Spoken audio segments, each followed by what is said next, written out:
Chapter 17. The being finished speaking, and fixed his looks upon me in the expectation of a reply. But I was bewildered, perplexed, and unable to arrange my ideas sufficiently to understand the full extent of his proposition. He continued, "You must create a female for me with whom I can live in the interchange of those sympathies necessary for my being.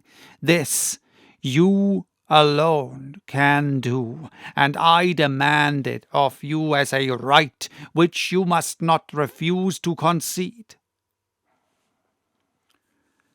The latter part of his tale had kindled anew in me the anger that had died away while he narrated his peaceful life among the cottagers, and as he said this, I could no longer suppress the rage that burned within me. "I do refuse it," I replied, "and no torture shall ever extort a consent from me. You may render me the most miserable of men, but you shall never make me base in my own eyes. Shall I create another like yourself, whose joint wickedness might desolate the world? Begone! I have answered you. You may torture me, but I will never consent." "You are in the wrong," replied the fiend, "and instead of threatening, I am content to reason with you. I am malicious because I am miserable. Am I not shunned and hated by all mankind? You, my Creator, would tear me to pieces and triumph. Remember that, and tell me why I should pity man more than he pities me.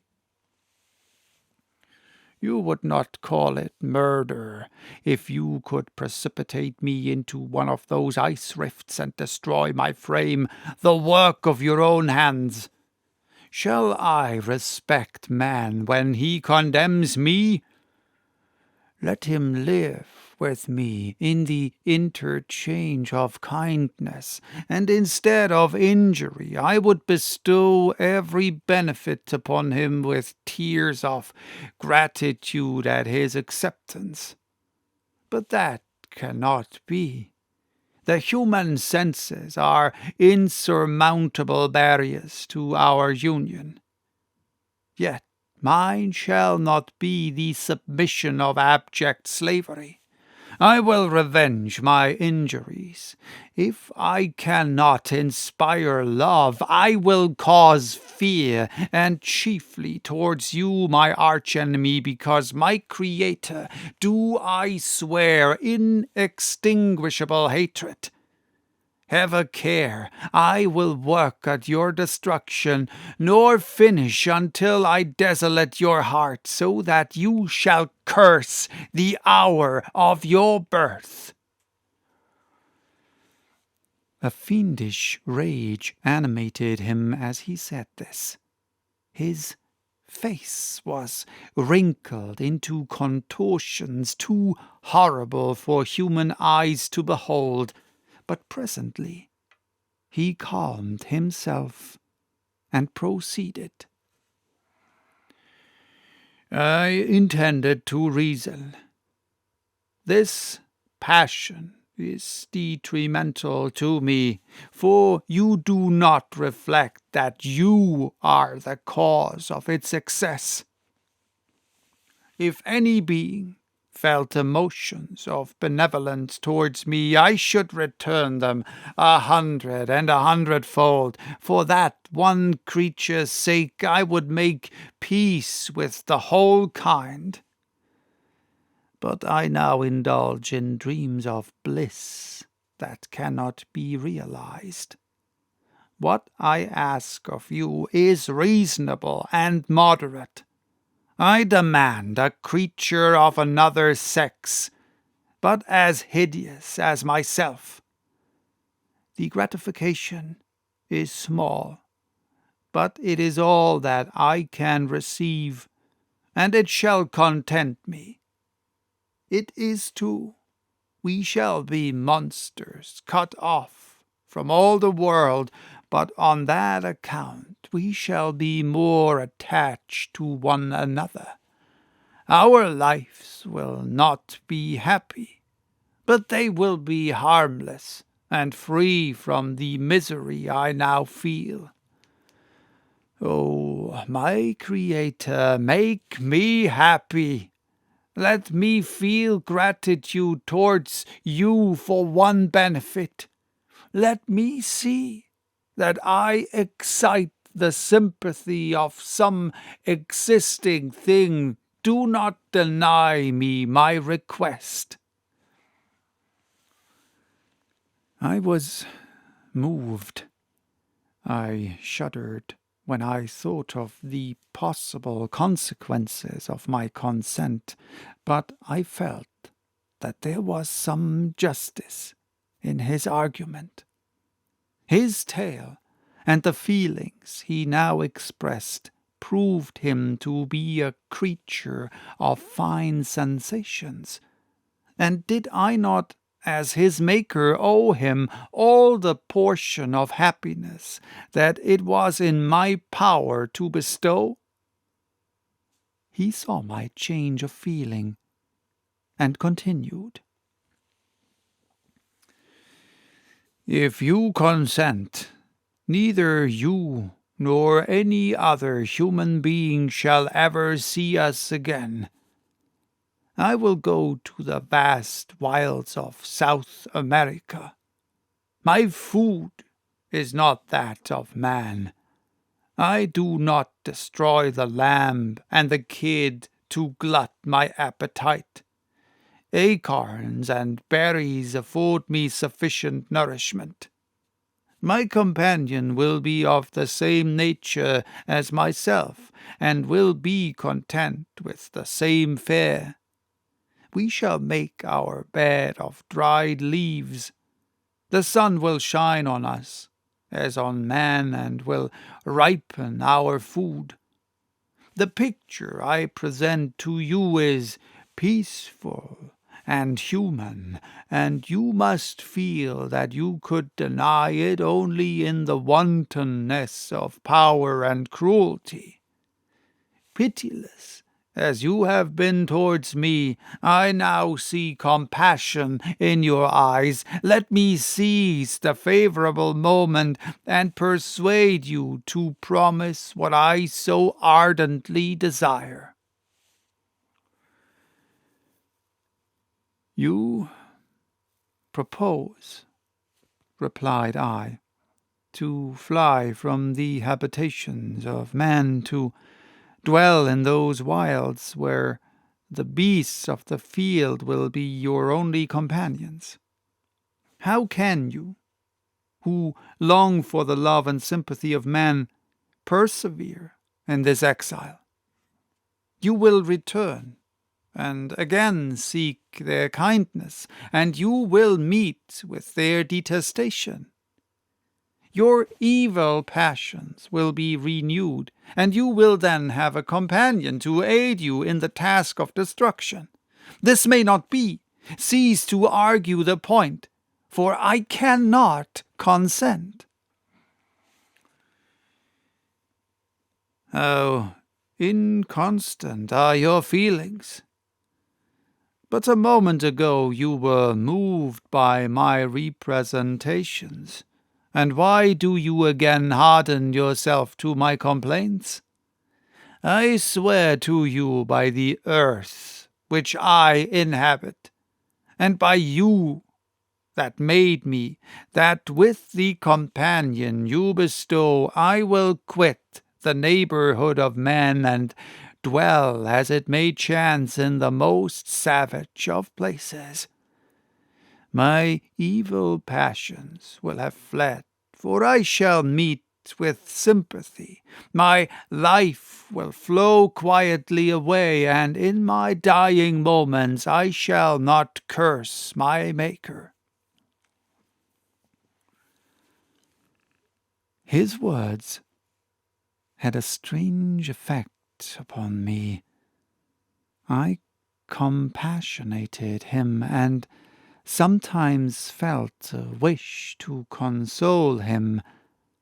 But when I looked upon him, when I saw the filthy mass that moved and talked, my heart sickened, and my feelings were altered to those of horror and hatred.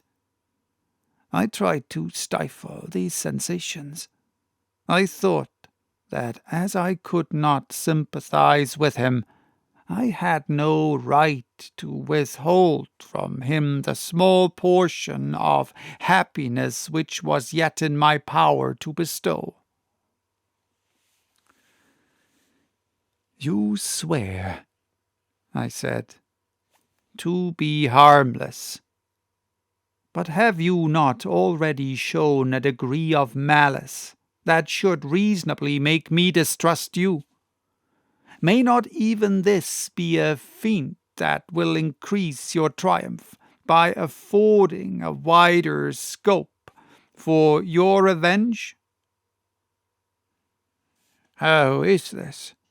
I must not be trifled with, and I demand an answer. If I have no ties and no affections, hatred and vice must be my portion. The love of another will destroy the cause of my crimes, and I shall become a thing of whose existence everyone will be ignorant.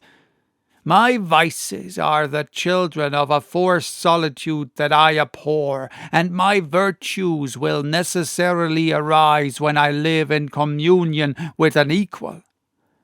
I shall feel the affections of a sensitive being and become linked to the chain of existence and events from which I am now excluded." I paused some time to reflect on all he had related, and the various arguments which he had employed. I thought of the promise of virtues which he had displayed on the opening of his existence, and the subsequent blight of all kindly feeling by the loathing and scorn which his protectors had manifested towards him. His power and threats were not omitted in my calculations. A creature who could exist in the ice caves of the glaciers and hide himself from pursuit among the ridges of inaccessible precipices was a being possessing faculties it would be vain to cope with.